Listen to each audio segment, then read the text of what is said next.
Hello दोस्तों, मैं प्रतीक शुक्ला और आज हम बात कर रहे हैं डेरिवेटिव्स के बारे में और समझेंगे कि डेरिवेटिव्स क्या है, डेरिवेटिव्स के इम्पोर्टेंस क्या है और डेरिवेटिव्स क्यों इतना पॉपुलर होता जा रहा है आज के टाइम में। कुछ ना कुछ तो रीज़न होगा, राइट।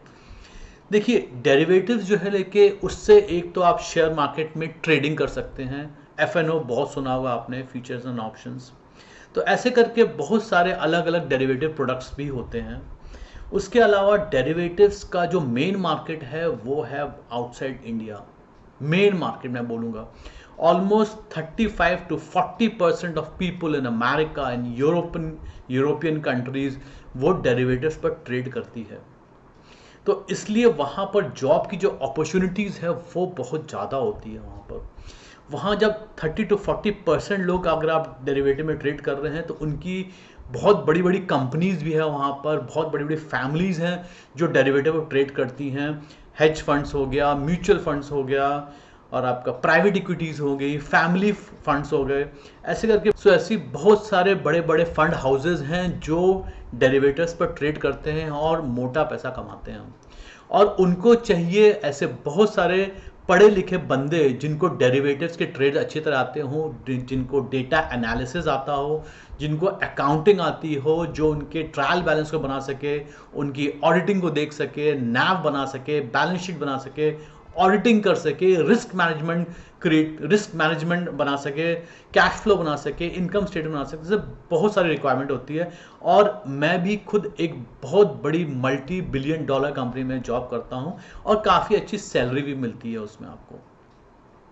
तो डेरिवेटिव्स के बहुत सारे फायदे हैं। ये एक स्टार्टिंग पॉइंट है जो डेरिवेटिव आप समझते हैं लेके, और उसके अलावा भी आप काफ़ी सारी नॉलेज इसमें रिक्वायर्ड होती है। लेकिन derivative is the first point which is required to get this sort of jobs.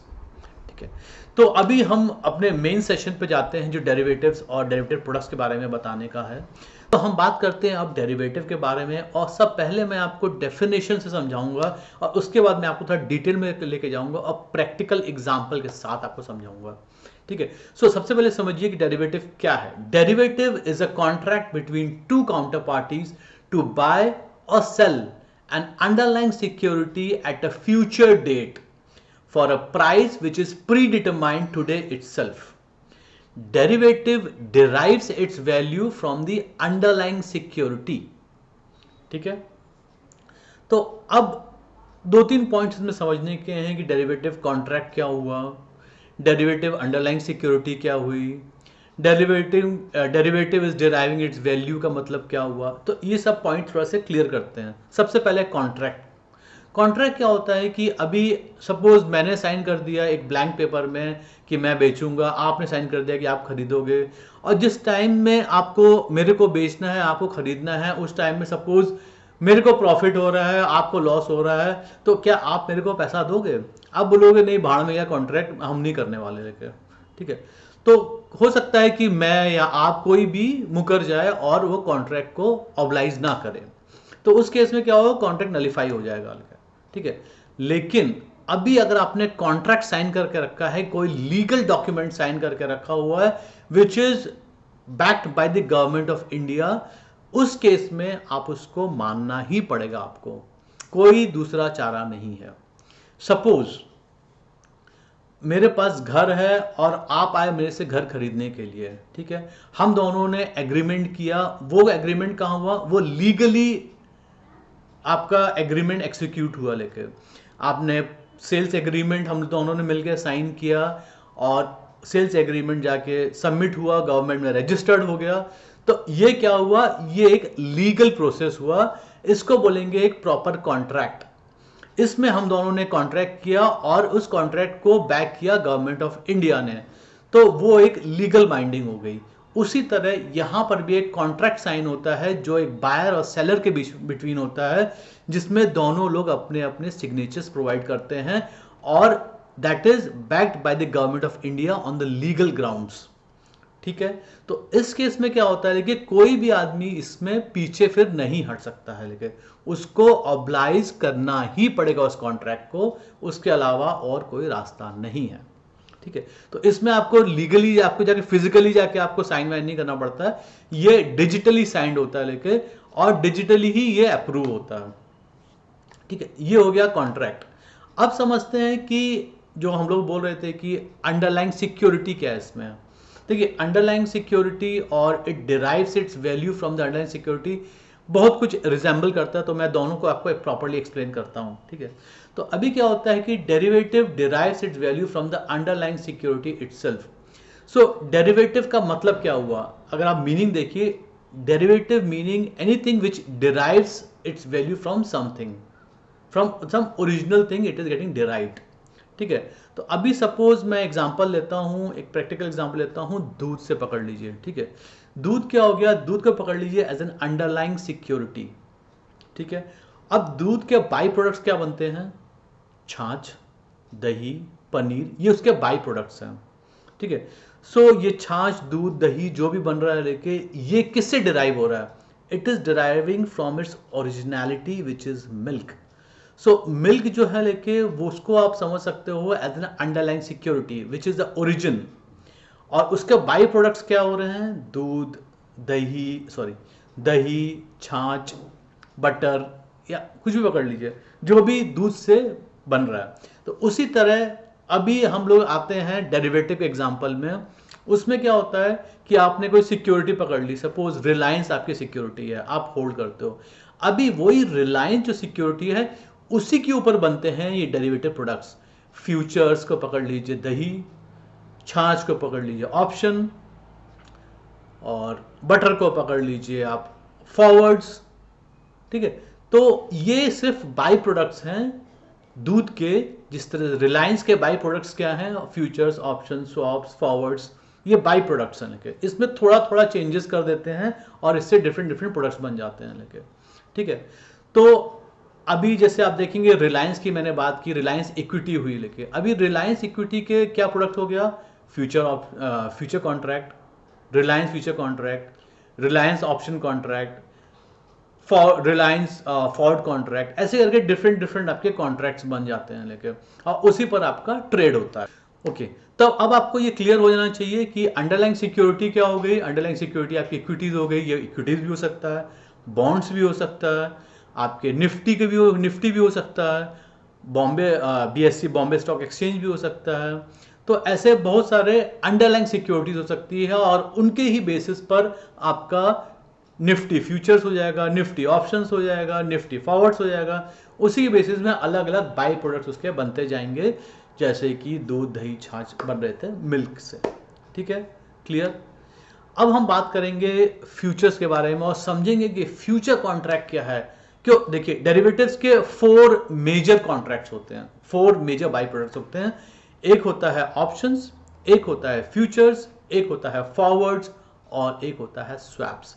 ये 4 मेजर बाई प्रोडक्ट्स होते हैं, और इसके अलावा भी काफ़ी सारे होते हैं, जैसे CFDs हो गया, कमोडिटीज़ हो गई, तो ये भी होती हैं, ये भी आपके डेरिवेटिव प्रोडक्ट्स होते हैं। लेकिन ये जनरली उतने इंडिया में उतने ट्रेड नहीं होते हैं, कम होते हैं। लेकिन ये अब बाहर के देशों में अगर आप देखोगे तो बहुत ज़्यादा होते हैं, जैसे अमेरिका हो गया, यूरोप हो गया, यहाँ पर आपके ये बहुत ज़्यादा मात्रा में ट्रेड होते हैं। ठीक है, लेकिन जो मेजर ट्रेड होते हैं, मैं बोलूँगा अराउंड 70 to 80% जो ट्रेड होते हैं वो यही होते हैं, फॉरवर्ड, फ्यूचर, ऑप्शन, स्वैप्स। ये 4 मेन है आपके। ठीक है, तो हम स्टार्ट करते हैं फ्यूचर से, सबसे पहले समझते हैं। ठीक है, सो फ्यूचर कॉन्ट्रैक्ट का सबसे पहले डेफिनेशन ले लीजिए। Future contract is a contract between 2 counter parties to buy और sell an underlying security at a predetermined price for a trade which will happen in the future. ठीक है, सो अभी future contract में क्या होता है बेसिकली कि जैसे कि एग्जाम्पल लेते हैं पहले फार्मर से। ठीक है, सपोज मैं एक फार्मर हूं, आप एक मैन्युफैक्चरर हो, आप टोमेटो चिप्स बनाते हो और मैं टोमेटो उगाता हूं। ठीक है, अब मैं टोमेटो उगाता हूं, पिछले साल मेरे को बड़ा लॉस हो गया था, मेरा टमाटर 10 रुपए में बिक रहा था, तो मेरे को बहुत लॉस हुआ, कॉस्टिंग भी मेरी नहीं आई, प्रॉफिट तो गया भाड़ में, कॉस्टिंग भी मेरी नहीं आई लेके, ऐसी हालत हो गई थी। ठीक है, तो मैंने क्या सोचा लेके कि चलिए मैं क्या करता हूं, मैं कॉन्ट्रैक्ट ले लेता हूं कि मैं बेचूंगा 30 रुपए में, 20 रुपए मेरी कॉस्टिंग आई, 10 रुपए मेरा प्रॉफिट मार्जिन हुआ, तो मैं 30 रुपए में बेचूंगा। अब आप एक मैन्युफैक्चरर हो, आप भी डर रहे हो कि कहीं दाम बढ़ गया फ्यूचर में तो आपकी कॉस्टिंग बढ़ जाएगी चिप्स की, ठीक है। तो आप क्या करोगे लेके, तो आपने भी सोचा कि मैं भी एक कॉन्ट्रैक्ट लेता हूं, कि मैं खरीदने का कॉन्ट्रैक्ट लेता हूं। तो देखिए, जैसे मैं हूं वैसे लाखों करोड़ों लोग हैं बेचने वाले, और आप जैसे भी लाखों करोड़ लोग हैं जो खरीदने वाले हैं, ठीक है। तो अभी मैं यहां पर सिर्फ एक प्रैक्टिकल एग्जांपल दे रहा हूं जिससे हम दोनों को समझ में आ जाए कि एग्जैक्टली क्या है फ्यूचर कॉन्ट्रैक्ट, ठीक है। सो मैं बेच रहा हूं टमाटो, अभी टमाटो अभी तो उगेगा नहीं, वो उगेगा 2 या 3 महीने बाद, ठीक है। और आपको भी अभी चाहिए नहीं, आपको भी चाहिए 3 महीने बाद जब आप प्रोडक्शन करोगे उस टाइम में उसका, ठीक है। तो अभी मैं क्या करूंगा, मैं जाके एक्सचेंज में जाऊंगा और एक्सचेंज में जाके मैं कॉन्ट्रैक्ट खरीद लूंगा, ठीक है। तो इसको क्या बोलेंगे, इसको बोलते हैं हेजिंग। हेजिंग मतलब क्या होता है कि आप जब भी अपने रिस्क को मिटिगेट करते हैं, रिस्क को रिड्यूस करते हैं, उसको बोला जाता है हेजिंग।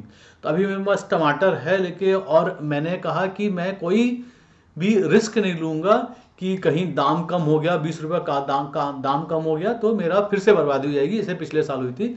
तो मैंने अपने क्या किया, अपने रिस्क को नलीफाई कर दिया लेके, 30 रुपए में मैं बेचूंगा और आपका 30 रुपए में आपका सामान बिक जाएगा लेके। भले ही उस टाइम में दाम बढ़ गया लेकिन आप कुछ नहीं कर सकते, लेकिन आपने रिस्क अपना अपना नलीफाई कर दिया लेकर, कि आपको रिस्क नहीं रहा कि आपका प्रोडक्ट जो है 30 रुपए में बिक जाएगा, 10 रुपए आपको प्रॉफिट हो जाएगा लेकर, ठीक है।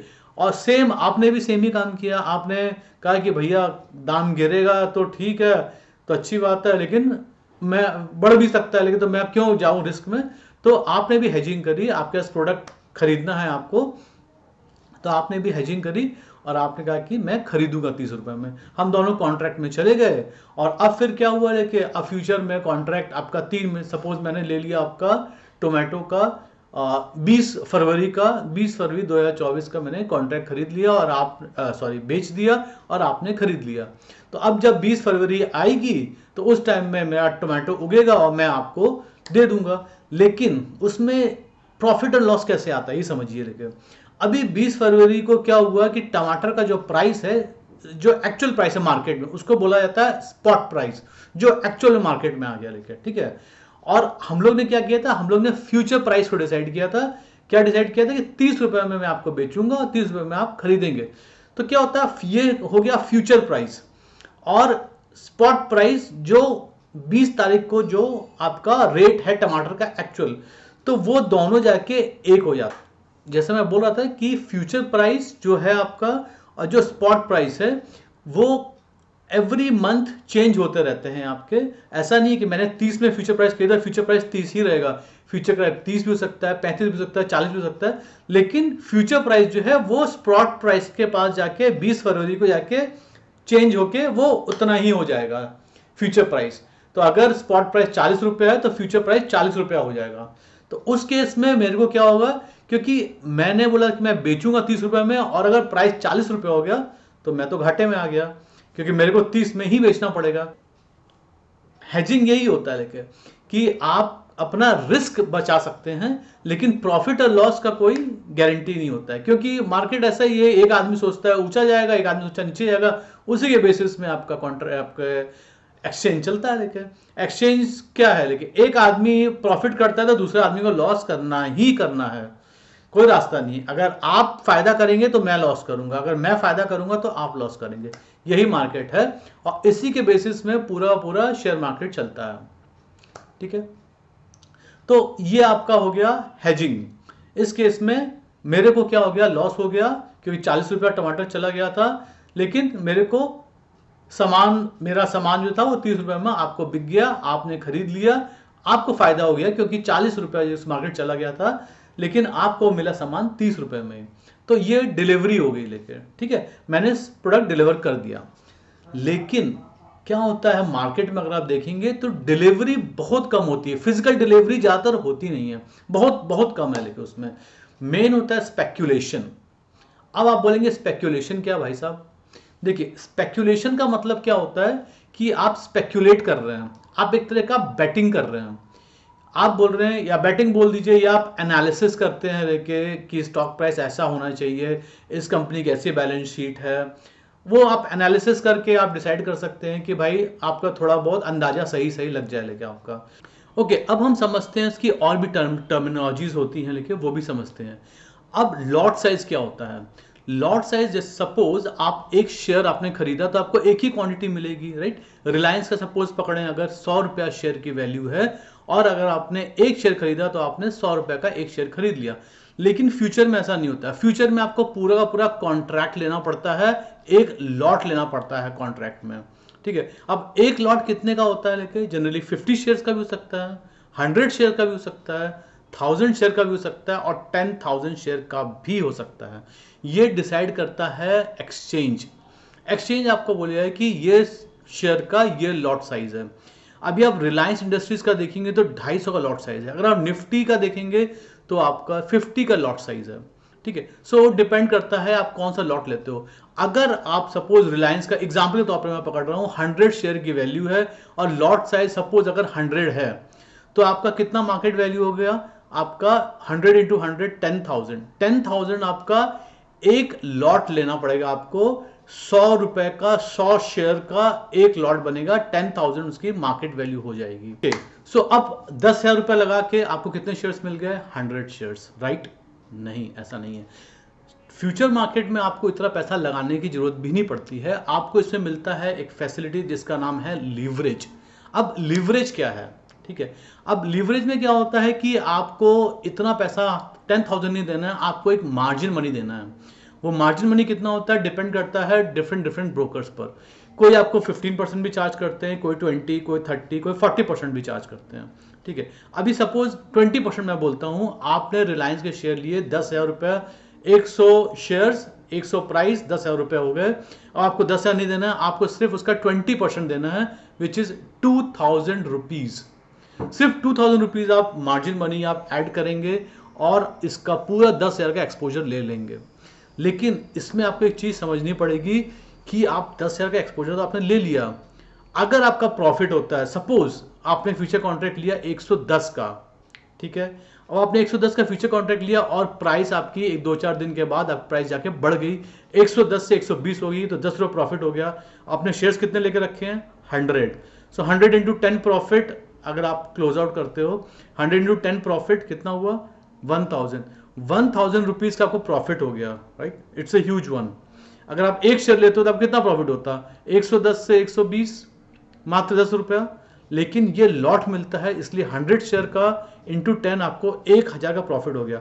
आपको प्रॉफिट काफी बड़ा हुआ सिर्फ 2,000 रुपये लगा के।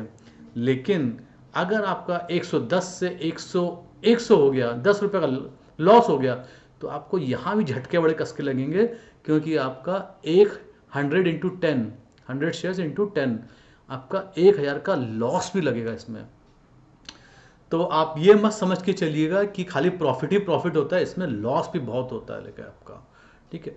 तो मैं सजेस्ट करूंगा कोई भी बंदा जो साल, 1.5 साल, 2 साल हुआ या अभी अभी आया हो, वो फ्यूचर ट्रेडिंग में ना घुसे।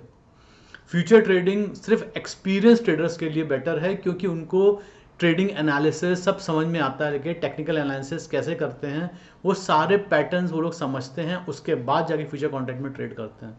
सो आप इस पर ट्रेड मत करिएगा अगर आप एक फ्रेशर हैं तो, ठीक है? अभी ये समझ लिया, अब हम लोग समझते हैं नेक्स्ट चीजें। अभी लॉन्ग शॉर्ट क्या होता है? लेके आपने सुना होगा लॉन्ग शॉर्ट के बारे में भी, राइट? देखिए, लॉन्ग का मतलब क्या होता है कि आप जब फ्यूचर कॉन्ट्रैक्ट बाय करते हैं तो इसका मतलब बोला जाता है कि आप लॉन्ग हैं उस पर, मतलब आपने खरीदा है उसको, ठीक है? और दूसरा होता है शॉर्ट। शॉर्ट का मतलब क्या होता है कि आपने उसको सेल किया है, ठीक है? इसमें जैसे आप बाय करते हैं वहां पर एक और पोजीशन होती है जिसको बोलते हैं शॉर्ट पोजीशन लेना। अभी शॉर्ट पोजीशन क्या होती है?